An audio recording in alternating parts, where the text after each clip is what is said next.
Sex bez lásky ti môže zobrať viac, než dá.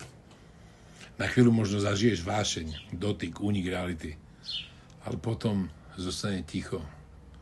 A v tom tichu niekedy prichádza smútok, prázdnota, úzkosť.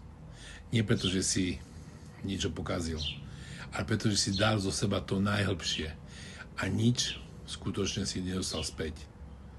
Keď sa spájaš s telom, spájaš sa aj dušou. Dochádza k prenosu energie, emócií, stopy, ktoré nezmiznú s prchou.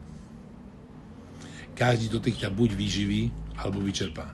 A sex bez úcty, bez spojenia, bez srdca, to môže ťa zlomiť. Nie je to o morálke, je to o tom, čo tvoje telo a duša potrebujú.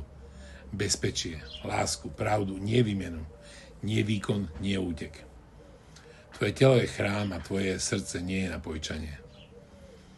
Takže premysli si to, ako žiješ, čo vyžaruješ a čo priťahuješ a prečo to priťahuješ.